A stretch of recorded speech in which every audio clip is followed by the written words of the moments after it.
Hey, Pitbull was right about not being complete. My neck wasn't complete. But I got that Cuban link to add on there now. It's complete. All I'm missing is that world title. Then I'm going to be really complete.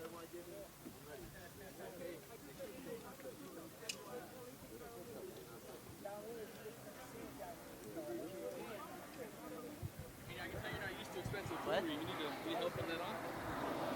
Hey, Jeremy, will you guys scoot over to the left a little? So AJ right here. Where we at? Right Where we at? Too many of y'all. Damn. Hey, how you doing? How you doing, AJ? Good to see you again. Another day in paradise. Likewise. AJ, so, I mean, obviously, look, in Bellator your whole career, been developed from the bottom, literally in the promotion. Now you're taking on a guy a lot of people think might be one of the best talents ever seen in the promotion. Can you just talk about this journey and how you're feeling going into this big fight? Man, it's been a long time coming. 17 fights, like you said. He's been holding that belt since I first stepped in the cage. He's been the man that I've been after this entire time, this entire journey. So with him avoiding me, acting like he don't know who I am and so forth, it just kind of, it don't really add fuel to my fire, but it shows me that he fears me in a sense. He doesn't know what to expect. And that gives me even more of a reason to train hard, because any man that's fighting off of fear, that's something to fear within itself. So that's been my main motivation, you know what I mean, is getting a world title from him. And seeing the selection, me being the #1 pick, and then obviously getting it to where it is now, him switching the brackets, doing all that just showed me, like, he wants somebody else to be able to do it. He told me when I fought Pat Curran, he's going to beat you. That shows me you're looking forward to someone else doing something that maybe either you don't know if you can do or you don't want to do, because it's too big of a challenge or a task that's at hand for him. So for me, man, it's just going out there and having fun and doing what I do best. Hey, can you give me my monster bracelet and the bust down, please?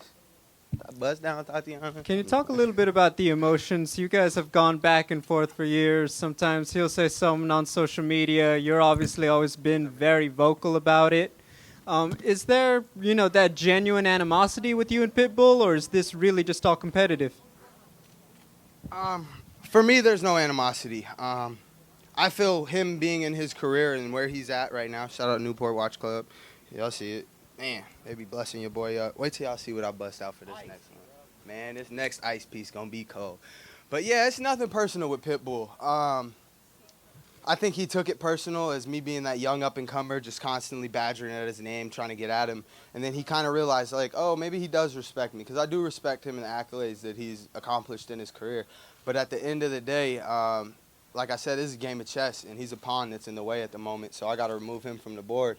And yeah, nothing but respect to him, man. Before he became champ, before Conor did it, these were all accolades and things we go four years back, and I said, I'm going to do. So now it actually being here and me speaking it into fruition and being able to literally grasp everything in these next few split moments of a fight, it's here, man. The hard work's paid off, and it's time to go do what I do best. This journey, you've gone from the beginning with your father. You've said in interviews that, like, hey, I'm kind of his revenge against MMA. Can you talk about the significance of this fight, this moment for your family going into Saturday? Well, first of all, being able to pay my father's house off that I purchased him, that being one key. Having a 3-year-old little brother, him having his own room now, to where me getting ready to go buy my own place, just things like that. The money is obviously a motivation to be able to change my family's life, but it's the legacy, man. It's him being a first-generation fighter. I'm sure all you guys know who Antonio McKee is, just because you guys are true heart MMA core fans. You guys have followed the sport, media, and so forth for so many years. You know who he is.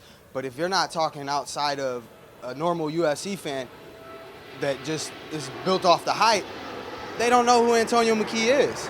And that's where Rampage came into play. He said, Antonio McKee, he's like, Coach, he said, your son will be the revenge for you in this sport. My dad was 8 years undefeated. He went to the UFC, lost one fight, was cut. I honestly don't think he lost that fight. But here we are, about 10 years later, and look what we have here. One of the best fighters in the world. And once again, last name McKee. it's gonna go down as greatness. You can't avoid us at the end of the day. The mindset, what he's put into me, what he has within himself, what we put in our offspring, my little brother, my other little brother.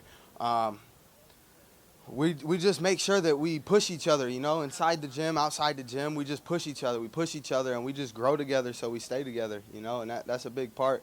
But like I said, man, there was no favors, you know what I mean? Me being a second-generation fighter, I should have had the red carpet treatment, you know what I mean? Pull me out, fancy fandango. I came in 15-15. I've proven myself this entire journey. So there's been no favors, really, This has been... The favor was working side by side with Mr. Croker and them breeding me and raising me up properly, and they've done a great job promotion-wise with building me up and working side by side with my father. And I'm really grateful for that because here we are, 17-0, 12 finishes, looking for the 18th with the 13th. The final question from me. Obviously, Pitbull's been on a fantastic run. What's going to be different when you face him that we haven't seen in the last few? With me or with... With you and the way that you're going to approach the fight with him. Well, he's never fought anyone undefeated. Thank you. Good luck, AJ. Thank you. Next question. Hey, AJ, you're just talking about your father. Is there an aspect to this then? Like you're trying to, wanting to win this for him, not just for yourself, validating, the McKee name and all those things? Definitely. In our house, we have a mural wall. My grandfather being a left-handed fighter, called him Lefty, a boxer. Then my father being a fighter, he has his world title, So we've got a picture of him on the wall. My dad's got his world title, and then we got a hand-painted picture of myself, but there's no world title. So yeah, that's the first step, is becoming a world champion and continue the legacy of being a champion. What's been the best advice that you've heard during this run where you're still undefeated? It's really easy for a young fighter to get ahead of himself, but you seem really level-headed heading into this fight right now. What's been the best advice you've heard from somebody? I'd say my father, man. Remove your emotions, do what's right. At the end of the day, it's a father-son relationship. It has its ups and downs. We butt heads. I don't agree with some of the things he says sometimes. But at the end of the day, I got to remove my emotions and look at it for what it is, especially early on in my career, man. Seeing the way it was going, I was getting fixated. Why am I not being, just always constantly. He's like, man, don't worry about that. Like, this is your plan. God's got you. You taken care of. Just keep doing you. And then me getting bored, man, finishing people 6, 7, 8 fights in a row in the first round. I got bored. I'm like, man, fuck it. My career's going like yours. They don't respect us. Screw it. I don't care. But then it's like you continue to win, and then you reach new plateaus. You start to grow mentally, physically, emotionally, spiritually. And that's just something he's always kind of keyed me in on, is staying focused, you know what I mean? Focus yourself mentally and physically, and sky is the limit, man, because the mind is very powerful. AJ, what the tattoo you have on both biceps? I'm actually about to get both of these redone. But one is, may your faith be greater than your fear, and without pain we wouldn't know joy. So, yeah. You embrace the pain. You got to embrace the pain, man. Pain is your friend. It lets you know you're still alive. I grew up on that. My dad trapped me with my arms behind my back since I was a kid. Wake up. I wake up, cold sweat. Dad, let go. Like, nah, bro, you gotta tame that beast. If you can't control that beast, man, we in L.A. You get laid down real quick out here running your mouth or doing the wrong thing, you know what I mean? I got robbed from my phone one time. And me being a tough guy, I'm thinking I'm about to smack this dude with my skateboard. Little I know, he pulled that shirt up, I saw a gun. The whole situation changed real quick, you know what I mean? You can have the phone. My life's not worth the phone.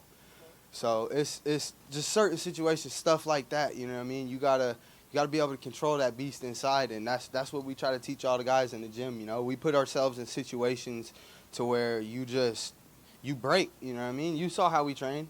I got somebody switching on me every couple minutes. Why? Because I continue to plateau, continue to reach new limits, and that's just how we get better, you know? And in our gym, you'll never be the best, because we'll figure out how to break you down. Tell me about the two guys you were training with right now. Reese, Kyrie, well, Jalen Bates, he been here for about 2 weeks. He's been going through hell. That's been my partner for a couple of weeks. But, hey, it reminds me of a mini-me, man. And that's why he's here, you know. That's why we put him up here. He'll be a 135-pound champ real soon. Hopefully we get $1 million tournament for him within the next year, get some money going for him. Kyrese Archer, he came from Flint. What part? Man, Michigan to me. Kalamazoo. Hey, that speaks for itself, you know what I'm saying? He comes from rough. He came out here and he just, at first he really didn't fit in, you know? We didn't think he was going to make it. A lot of the guys on the team, man, he's not one of us. Send him back, man. We turn nobody down, man. Doors are always open. We give everybody opportunity to grow. And, man, he's done tremendous growing, you know. We go eat five-star restaurants now. I'd be embarrassed to take him to five-star restaurant when we first got out here. But now, like, we go dine and have legit restaurants and stuff, you know what I mean? He's just changing, evolving as a person inside and outside of the gym. As a fighter, too, man, he used to go in there and just fold in the first round and quit. I'm like, why are you quitting, Reese? And now, man, he's pushing through 3-5s, you know what I mean? Like, it's a champ, you know? He's went to the drawing board, and he's kind of just continued to plateau and reach new growth spurts in his life, man. And that's what Body Shop's all about, you know, growing and showing.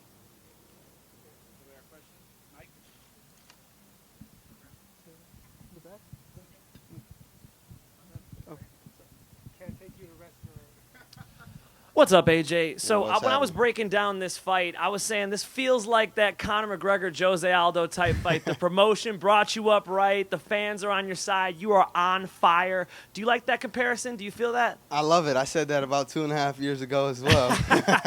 So I love that comparison. But the difference is it's something different, man.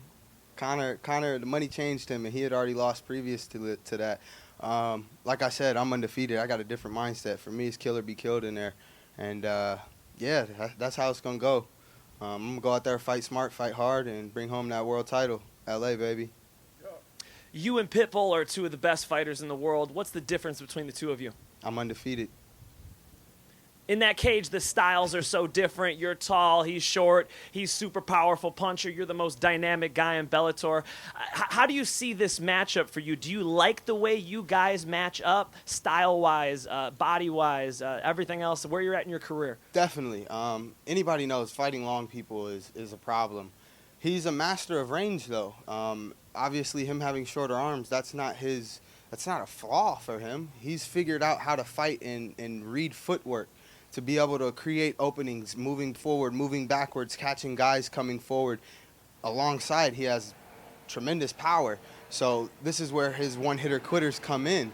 And this is something to be aware of, you know? Just as he's mastered footwork, so have I. But I have range, I have speed, I have power. So for me, it's just going out there and doing what I do best, put on a show, man. Like I said, he's had an opportunity and ways out of fights before. He's taken them. I've had those. I'm not going to take them. You know, I'm going to fight until the end. I'm going to fight until it's kill or be killed, like a Spartan. Go out on your shield.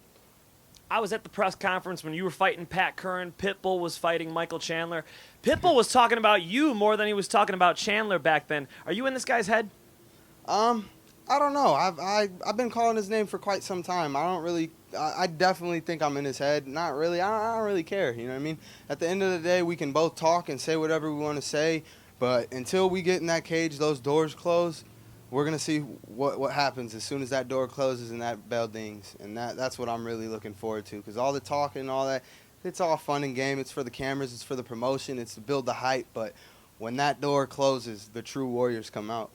We touched on this a little bit earlier, but your hometown, man. You're in L.A., you know, he's flying all the way from Brazil. In other sports, in football, in other sports, basketball, baseball, it is a real advantage. You could see that play out. Home teams win more. Do you feel that? Are you going to have an advantage because you're home? I wouldn't say I feel it. In all honesty, I prefer to fight with no crowd. It makes it how much more you want it, you know what I mean? It makes it 10 times more technical. You can hear what his corner's saying. You can hear what my corner's saying with no crowd. There's no crowd to cheer you on, no crowd to boo. You know, it's really about how much you want it, how hard you want it. So having my friends, my family, and everybody here in the arena, it's great. It's going to be phenomenal to win the world title and have everyone here to be able to like, just embrace that moment with me.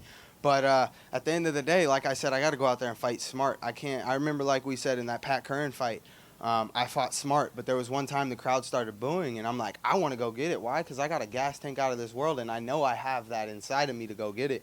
So it's just staying calm and making sure, you don't get pumped up by the crowd, and you stay in here and cross your T's and your I's, because I like stuff bold. Last one for me. Big fight, bro. A lot of people betting on this fight. Give a shout out to the people betting on this fight. What should they be doing? Man, shout out to the bettors and shout out to a finish, baby. That's what it is, He's a killer. I'm a killer. Killer be killed. May the best man win. Anybody have questions? Please raise your hand. Casey. Oh, Pat.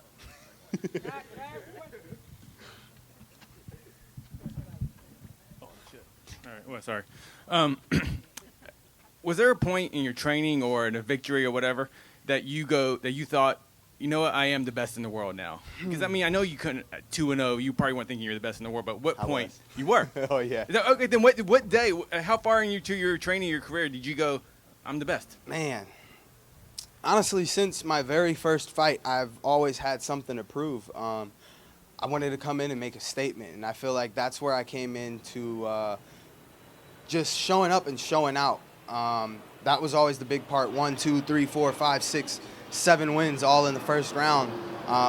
It was about making a statement.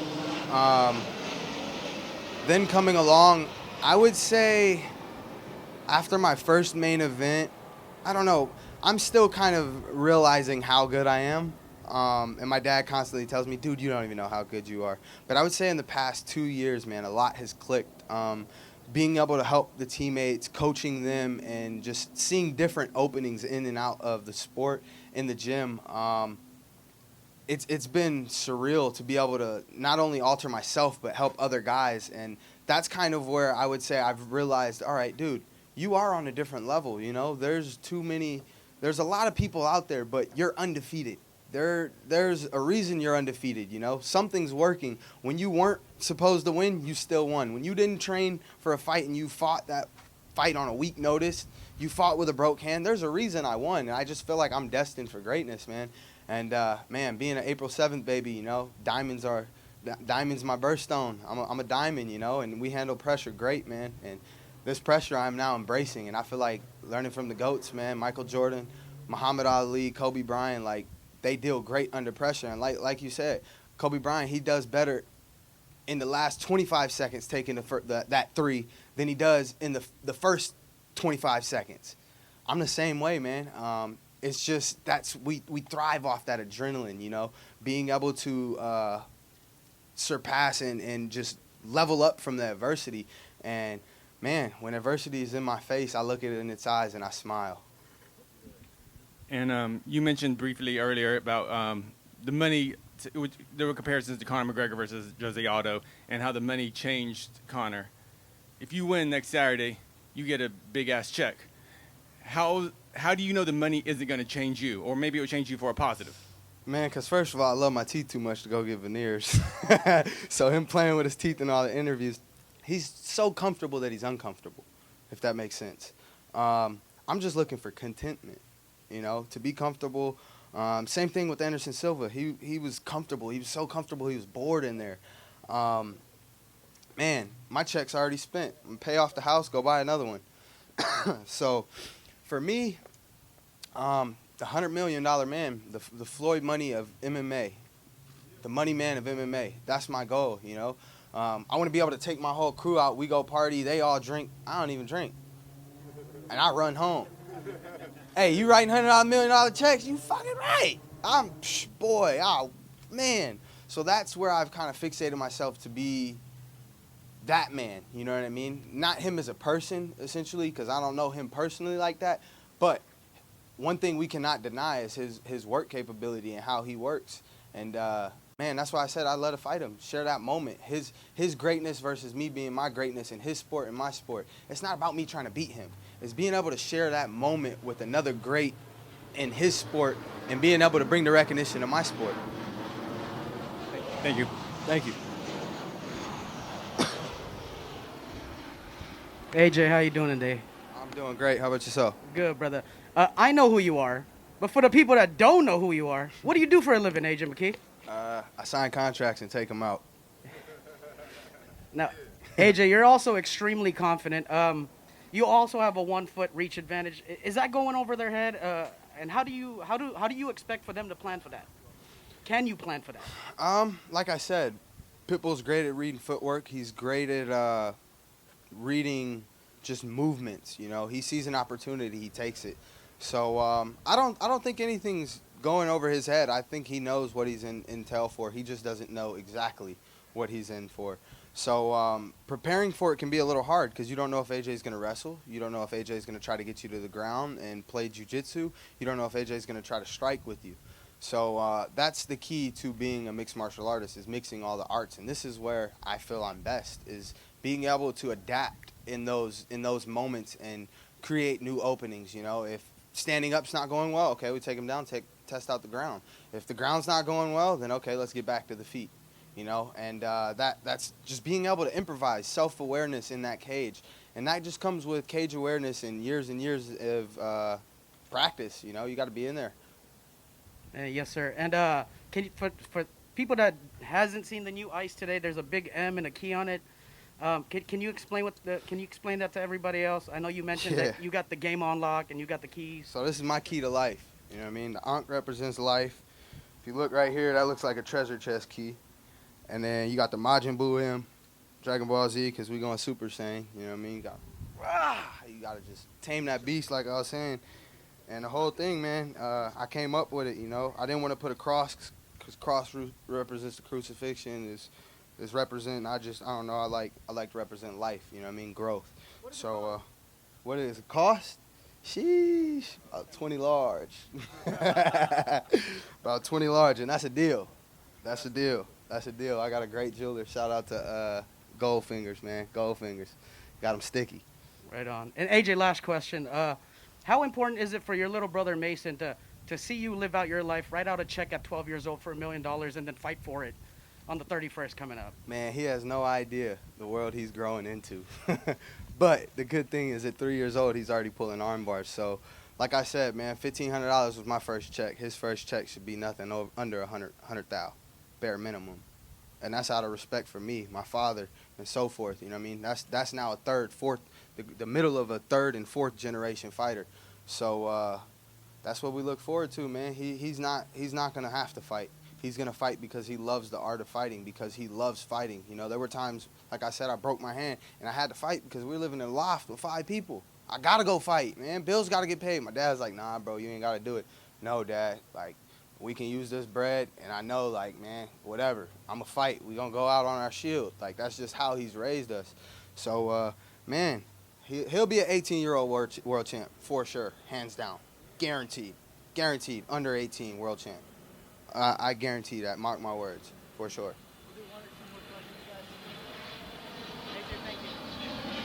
AJ, so you've managed to stay active throughout your entire career, having multiple fights. However, due to COVID, you were only able to have that one fight. So how did the long layoff sort of help you out, and how did you adapt to that?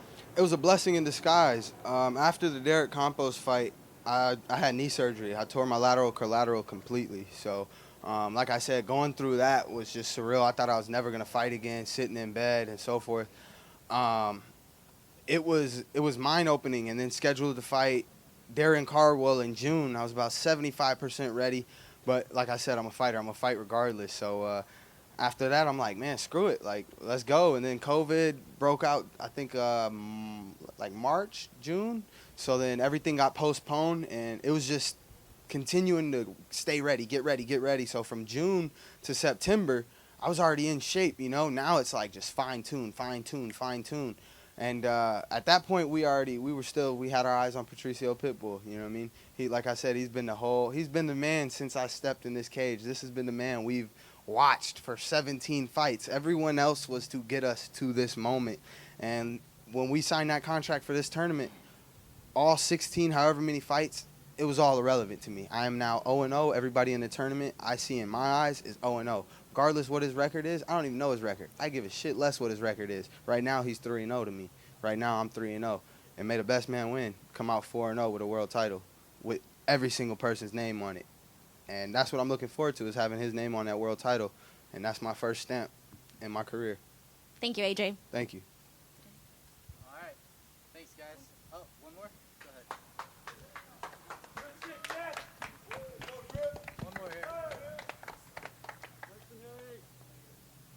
Hi, AJ. Hi. I know you're friends with Tyron Woodley. What are your thoughts on his fight with Jake Paul coming up? I'm loving it, man.